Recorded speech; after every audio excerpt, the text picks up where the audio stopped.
Hello viewers, నేను Rohan. Welcome to social post. ఈ మధ్యకాలంలో చిన్న పిల్లల దగ్గర నుంచి పెద్దవాళ్ళ వరకు gas problems, acidity problems, fatty liver, కడుపు నొప్పి, అల్సరు ఇలాంటి ప్రాబ్లమ్స్ ఫేస్ చేస్తున్నారు. మరి ఇలాంటి ప్రాబ్లమ్స్ చాలామంది ఏం చేస్తూ ఉంటారంటే ఎసిడిటీ, గ్యాస్ ప్రాబ్లం రాగానే చిన్న చిన్న ఈనో తీసుకోవడం, కడుపు నొప్పి రాగానే ఒక ట్యాబ్లెట్ వేసుకోవడం, లేకపోతే అల్సర్ రాగానే ఇంకొక ట్యాబ్లెట్ ఏమైనా వేసుకోవడం, ఇలాంటివి చేస్తూ ఉంటారు. బేసిక్గా ఈ ప్రాబ్లమ్స్ అనేవి మనకు ఫ్యూచర్లో ఎంత ప్రమాదకరం, వీటిని మనం ఎలా కంట్రోల్ చేయాలి, చిన్న చిన్న డైట్ తీసుకొని వీటిని ఏ రేంజ్లో మనం కంట్రోల్ చేయవచ్చు అండ్ హాస్పిటల్కి వెళ్లకుండా వీటిని ఎలా క్యూర్ చేసుకోవాలో ఈ వీడియోలో డీటెయిల్గా తెలుసుకుందాం. మనతో పాటు గ్యాస్ట్రో ఎంటరాలజిస్ట్ హరీష్ గణేష్ గారు ఉన్నారు, ఆయనతో మాట్లాడదాం.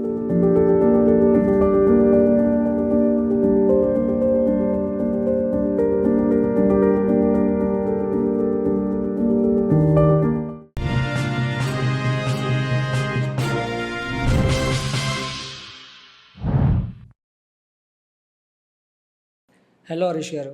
హలో అండి. సో గ్యాస్ట్రో ఎంటరాలజిస్ట్ దగ్గరికి ఎలాంటి సమస్యలు ఉన్నప్పుడు వెళ్ళాలి? బేసిక్గా జనాలు ఎలాంటి వాటి మీద అవేర్నెస్ కలిగి ఉండాలండి? గ్యాస్ట్రోఎంట్రాలజిస్ట్ అనేది ఒక బ్రాడ్ టర్మ్ అండి. లైక్ మనం నోటి ద్వారా ఫుడ్ ఎప్పుడైతే తీసుకుంటామో అక్కడి నుంచి మోషన్ అయ్యేంత వరకు మధ్యలో ఉన్న ఏవైతే ఆర్గన్స్ అన్ని ఇన్వాల్వ్ అవుతాయో అవన్నీ గ్యాస్ట్రోఎంట్రాలజిస్ట్ కిందకి వస్తుంటాయి. దానిలో బినైన్ అంటే చిన్న చిన్న విషయాలు, గ్యాస్ ప్రాబ్లం అట్లాంటి వాటి నుంచి క్యాన్సర్స్, ఏవైతే పిత్తాశయంలో క్యాన్సర్ అంటామో, ప్యాంక్రియాస్లో క్యాన్సర్ అంటామో, ఈ అన్ని స్పెక్ట్రమ్ని మనం గ్యాస్ట్రోఎంట్రాలజిస్ట్ డీల్ చేస్తుంటాం. ఎప్పుడు రావాలి అనేది, ఎందుకంటే గ్యాస్ ప్రాబ్లం అనేది మనకి చాలా కామన్గా ఉంటుంది. ప్రతి ఒక్కరికి ఏదో ఒక రోజు గ్యాస్ ప్రాబ్లం, అది పర్సిస్టెంట్గా ఉంటుంది. అంటే మనం ఒక 2-3 రోజుల తర్వాత కూడా తగ్గట్లేదు గ్యాస్ ప్రాబ్లం అనుకునేదాన్ని. అట్లాంటిది ఏమన్నా ఉన్నాయి కానీ దాంతోపాటు జ్వరం అట్లా అండ్ ఏదైతే నొప్పి ఉన్నదో అది ఇంక్రీజింగ్ పెరుగుతూ ఉంది అనుకోండి ఒక నెక్స్ట్ 2-3 రోజుల్లో. అట్లాంటి కండిషన్స్తో పాటు వెయిట్ లాస్ కానీ, ఎప్పుడైనా బ్లడ్ వాంతిలో కానీ మోషన్లో కానీ బ్లడ్ వచ్చినప్పుడు, ఇవన్నీ రెడ్ ఫ్లాగ్ సైన్స్ అంటాం. ఇందులో ఏమున్నా కూడా మీరు బెటర్ గ్యాస్ట్రోఎంట్రాలజిస్ట్ని కలవండి. ఓకే. అంటే ఈ మధ్యకాలంలో మనం చూసుకుంటే చిన్న చిన్న పిల్లలకు కూడా ఈ గ్యాస్ ప్రాబ్లమ్స్, అసిడిటీ ప్రాబ్లమ్స్ కూడా అనేవి వస్తూ ఉన్నాయి. సో మరి వీటిని అంటే ఎలా చిన్న చిన్న సమస్యలుగానే చూడాలా, లేకపోతే ఇవి పెద్ద పెద్ద రోగాలకు ఏమైనా దారితీసే అవకాశాలు ఉన్నాయి? ఒక్కప్పుడు like there is a generational shift అనొచ్చు. మన తాతల కాలంలో చూస్తుంటే అసలు మనకి గ్యాస్ ప్రాబ్లం అనేది మనం విని కూడా ఉండకపోవచ్చు. Exactly. When we are kids that is not a thing. But మనం ఇప్పుడు చిన్నపిల్లల్లో కూడా వేరే టెల్లింగ్ గ్యాస్ ప్రాబ్లం వచ్చేసింది, జెలుసులు ఇస్తున్నాము, ప్యాన్ ఇస్తున్నాము, వెరీ కామన్ థింగ్స్ అవన్నీ.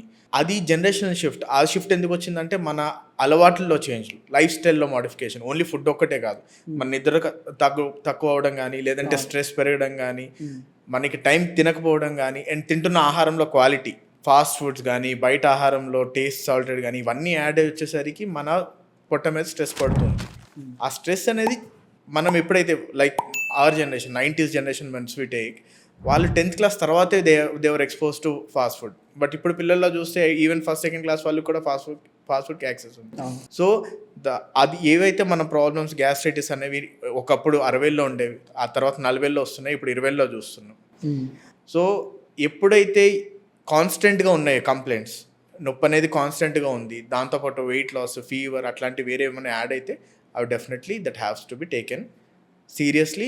అండ్ అవి మీరు ఎప్పుడైతే గ్యాస్ ప్రాబ్లం అనేది స్టార్ట్ అయిందో అవి మార్చుకోకపోతే down the line 20 years definitely the problem cause చేస్తాయి.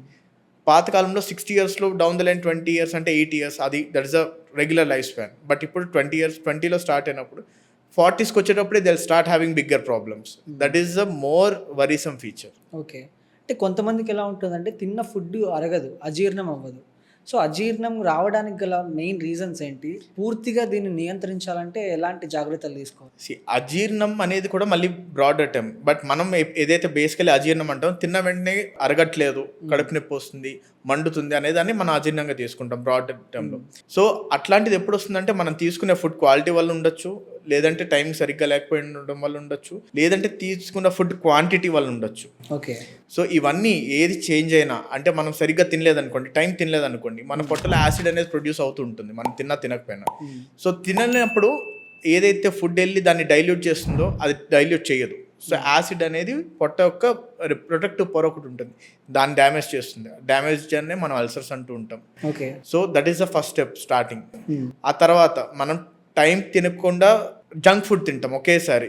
దే విల్ టేక్ ఆయిల్స్, అవి డైజెషన్ అవ్వడానికి టైం పడుతుంది. Once you take high protein కానీ లేదంటే జంక్ ఫుడ్ ఆయిల్స్, బయట వాడిన ఆయిల్స్ అవన్నీ తీసుకున్నప్పుడు డైజెషన్ టైం పడుతుంటుంది. సో ఆ పాడైపోయిన పొర మీద డైజెషన్ టైం ఎక్కువ పడుతుంది అండ్ ఈ స్పైసెస్ అన్ని వాటి మీద ఎక్స్పోజ్ అవుతుంటాయి. సో ఇవన్నీ కలిపి మనకి ప్రాబ్లమ్స్ కాజ్ చేస్తుంటుంది. అంటే ఇందాక మీరు అల్సర్ అన్నారు, అల్సర్ రావడానికి గల మెయిన్ రీజన్ ఏంటి? ఒకవేళ నిర్లక్ష్యం చేశారనుకోండి, ఏముంది అల్సరే కదా అని చెప్పేసి ఫ్యూచర్లో ఎలాంటి కాన్సిక్వెన్సెస్ ఫేస్ చేయాల్సి ఉంటుంది? అల్సర్ అనేది పొర అయితే ఏదైతే ఉందో అది చెడిపోవడం అనుకుంటున్నాం. చాలా మంది ఏంటంటారు కారం తినడం వల్ల అల్సర్ వచ్చింది అంటారు. బట్ యాక్చువల్లీ అల్సర్ కాజ్ చేసేది కారాలు ఇవన్నీ కాదు. మన బ్యాక్టీరియాలో ఒక ఏదైతే పొర ఉంటుందో ఒక బ్యాక్టీరియా ఉంటుంది, హెచ్ పైలరీ అంటాం. అది మోస్ట్ కామన్ కాజ్. ఆ హెచ్ పైలరీ అనేది పొట్టలోకి వెళ్ళి ఆ ఏదైతే ప్రొటెక్టివ్ లేయర్ ఉన్నదో దాన్ని డ్యామేజ్ చేయడం అనేది స్టార్ట్ చేస్తుంది. That is one of the reason. దాని మీద మనం స్పైసెస్ తీసుకున్నప్పుడు డెఫినెట్లీ దట్ విల్ కాజ్ ఏ పుండి మీద కారం జల్లినట్టు అంటాం చూడండి, the same thing is going to happen. దాంతోపాటు యాసిడ్ రెగ్యులేషన్ సరిగ్గా లేనప్పుడు అప్పుడు కూడా మన ఏదైతే ప్రొటెక్టివ్ లేయర్ ఉందో అది డ్యామేజ్ అవుతుంటుంది. దానివల్ల కూడా అల్సర్స్ ఫామ్ అవుతుంటాయి. సో ఫ్యాటీ లివర్ అనే సమస్య ఓన్లీ మద్యం తాగే వాళ్ళకే, అంటే డ్రింక్ చేసే వాళ్ళకే వస్తుందా, లేకపోతే ఇది కామన్గా అందరికీ వస్తుందా అండి? దట్ ఈస్ ఫ్యాటీ లివర్కి non alcoholic. when liver disease has started, alcoholic liver disease and non-alcoholic liver disease అని చేశారు. there are two types. ఈ నాన్ ఆల్కహాలిక్ ని మళ్ళీ మెటబాలిక్ అని చేసేసారు. ఓన్లీ నాన్ ఆల్కహాలిక్ కాకుండా మెటబాలిక్ అంటే షుగర్ ఎక్కువ ఉండడం వల్ల వాటి వల్ల కూడా వచ్చే లివర్ డ్యామేజ్ ని అన్నిటిని కలిపి మెటబాలిక్ లివర్ డిసీజ్ అన్నట్టు సపరేట్ కేటగిరీ పెట్టారు. So fatty liver will come in to the non alcoholic, one of the most common causes అనమాట. సో పొట్టలో మన లివర్లో ఫ్యాట్ ఎప్పుడైతే పెరిగిపోతుంటుందో దాన్ని ఫ్యాటీ లివర్ అంటుంటాం. ఫ్యాట్ అనేది ఉంటుంది, బట్ ఏదైతే అప్పర్ లిమిట్ ఉంటుందో దాన్ని క్రాస్ చేసి వెళ్తున్న దాన్ని మనం ఫ్యాటీ లివర్ అంటూ ఉంటాం. And that is most commonly seen in diabetes. Sugar ఉంటుంది, అన్కంట్రోలబుల్ షుగర్స్ ఉన్న వాళ్ళు, లేదంటే పొట్టలో హైపర్ ట్రైగ్లిసరైడిమియస్ అంటాం, లేదంటే కొలెస్ట్రాల్ ఎక్కువ ఉండడం అంటుంది. సో అవన్నీ డిరేంజ్ అయినప్పుడు పొట్టలో అదే లివర్లో ఫ్యాట్ చేరి ఫ్యాటీ లివర్ అనేది వస్తుంది. ఓకే, లివర్ సమస్యలు వచ్చినప్పుడు స్టార్టింగ్ స్టేజ్లోనే మనం ఎలా గుర్తించాలి? ఒకవేళ ఎలాంటి లక్షణాలు ఉంటాయండి? ఎలాంటి లక్షణాలు అంటే లక్షణాలు వచ్చే టైంకి మీ డ్యామేజ్ చాలా వరకు అయిపోయింది అనుకోవాలి. Any disease. సో మీకు జాండిస్ వచ్చింది అంటే మీ లివర్ సరిగ్గా పనిచేయకపోవడం వల్ల జాండిస్ అనేది వస్తుంది, పచ్చకామర్లు అంటాం. సో అక్కడ వరకు వెళ్ళకూడదు నిజం చెప్పాలంటే. అందుకోసమే మనం స్క్రీనింగ్ ప్రోగ్రామ్స్ అంటుంటాం అనమాట. ఎప్పుడు మనకి షుగర్ ఎట్లా చెక్ చేయించుకుంటాము, బీపీ ఎలా చెక్ చేయించుకుంటాం, అట్లానే మన లివర్ గురించి కూడా మనం చెక్ చేయించుకొని లివర్ ఫంక్షన్ ఎలా ఉంది, లివర్ టెక్స్చర్ ఎట్లా ఉంది, అవన్నీ కూడా మనం బేసిక్ స్క్రీనింగ్లో చేసుకుంటూ ఉండాలి. Don't wait till symptoms, that is the main thing. మలబద్ధకం అనేది చాలా మందికి ఉంటుంది. ఇది ఒక జనరల్ ప్రాబ్లమా లేకపోతే సివియర్ ప్రాబ్లమా? దీన్ని అరికట్టాలి అంటే ఏం చేయాలండి? మలబద్ధకం అనేది జనరల్ ప్రాబ్లమ్, బట్ దానిలో ఒక పర్టికులర్ గ్రూప్ అంటే 100 మందిలో ఉంటే అందులో ఒక 10 మందికి that can be A severe problem. బేసిక్గా మలబద్ధకం ఎందుకు వస్తుంది? మన ఫుడ్లో సరిగ్గా ఫైబర్ లేకపోవడం కానీ వాటర్ లేకపోవడం కానీ, ఇవి రెండు లేనప్పుడు ఏంటంటే మన మోషన్ అనేది గట్టిగా అయిపోతుంది. ఆ గట్టిగా అయినప్పుడు పాస్ అయ్యేటప్పుడు కూడా మనకి స్ట్రెయిన్ చేయాల్సి వస్తుంటుంది అనమాట. సో మన ఫుడ్ హ్యాబిట్స్ వల్ల మలబద్ధకం అనేది వస్తుంది. కానీ ఒక పర్టికులర్ గ్రూప్లో క్యాన్సర్, మన క్యాన్సర్ కట్ అంటాం, గెడ్ అంటాం, అట్లాంటిది ఉన్నప్పుడు కూడా మలబద్ధకం రావచ్చు. సో ఎప్పుడైతే మలబద్ధకం, వెయిట్ లాస్ లేదంటే మోషన్లో రక్తం ఉన్నప్పుడు definitely that has to be taken as a serious thing. Okay, piles, fissure వీటి మధ్య తేడాలు ఏంటి? వీటిని మనం ఎలా గుర్తించాలండి? పైల్స్ అండ్ ఫిషర్ రెండు చాలా చాలా వరకు కన్ఫ్యూజ్ అవుతుంటారు. పైల్స్, ఫిషర్ అని కామన్ థింగ్ ఏంటంటే రెండిట్లో రక్తం రావచ్చు మోషన్లో, బట్ రెండు డిఫరెంట్ థింగ్స్. పైల్స్ అంటే ఏంటంటే మన మోషన్ వెళ్ళే ప్లేస్లోని రక్త కణాలు, బ్లడ్ వెసల్స్ ఏవైతే ఉంటాయో అవి వాపు రావడం. అవి వాచి అంటే మనం ఎక్కువసేపు నించినప్పుడు మన కాళ్ళు ఆ రక్త కణాలు వాస్తుంటాయి, లేదంటే జిమ్ చేసినప్పుడు చేతిలో రక్త కణాలు, అట్లనే మోషన్ దగ్గర ఏవైతే రక్త కణాలు వాపు ఉంటాయో వాటిని పైల్స్ అంటారు. ఓకే, అదేవిధంగా ఫిషర్ ఏంటంటే చిన్న కట్, టేర్. మన మోషన్ వెళ్ళే ప్లేస్లో ఒక లిమిట్ వరకు ఎలాస్టిసిటీ ఉంటుంది, దాన్ని మించి ఎలాస్టిసిటీ అంటే మోషన్ గట్టిగా అయినప్పుడు అది motion it will not change the shape, అది కోసుకొని ఏదైతే స్కిన్ ఉంటుందో దాన్ని కోసుకొని బయటకు వస్తుంది. ఆ కట్ని మనం ఫిషర్ అంటాం. ఓకే, సో పైల్స్ అనేది రక్త కణాలు, ఫిషర్ అనేది కట్. బట్ రెండిట్లో కామన్గా ఉండేది బ్లడ్ ఇన్ ద స్టూల్స్. రెండిటికి డిఫరెన్స్ ఏంటంటే పెయిన్. పైల్స్లో పెయిన్ తక్కువ ఉంటుంది, ఫిషర్లో పెయిన్ ఎక్కువ ఉంటుంది. అంటే చాలామందికి తరచుగా కడుపు నొప్పి అనేది వస్తూ ఉంటుంది. అది రావడానికి గల మెయిన్ రీజన్ ఏంటి?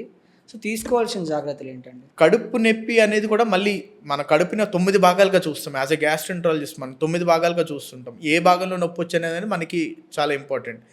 మోస్ట్ కామన్గా మనం చూసే కడుపు నొప్పి వచ్చేసి పొట్ట పై భాగం, ఛాతి కిందన. ఆ కడుపు నొప్పి దేని వల్ల రావచ్చు? ఎసిడిటీ వల్ల అంటాం. రెగ్యులర్గా గ్యాస్ట్రైటిస్ అని కూడా అంటుంటాం. అది సరిగ్గా తినకపోవడం వల్ల రావచ్చు, లేదంటే అల్సర్స్ వల్ల రావచ్చు. మెయిన్ థింగ్ ఏం చేయాలంటే లైఫ్ స్టైల్ మోడిఫికేషన్. టైంకి తినాలి, వాటర్ ఎక్కువ తీసుకోవాలి, సరైన ఆహారం తీసుకోవాలి. ఆహారంలో కార్బోహైడ్రేట్స్ ఉండాలి, ఫ్యాట్స్ ఉండాలి, ప్రోటీన్స్ అన్ని సమకూలతలో ఉంటేనే మన బాడీకి మంచిది. అంటే జీర్ణకోశ సమస్యల్ని మనం కంట్రోల్ చేయడానికి ఎలాంటి ఫుడ్ హ్యాబిట్స్ని అలవాటు చేసుకోవాలి? వెరీ గుడ్ క్వశ్చన్ అండి.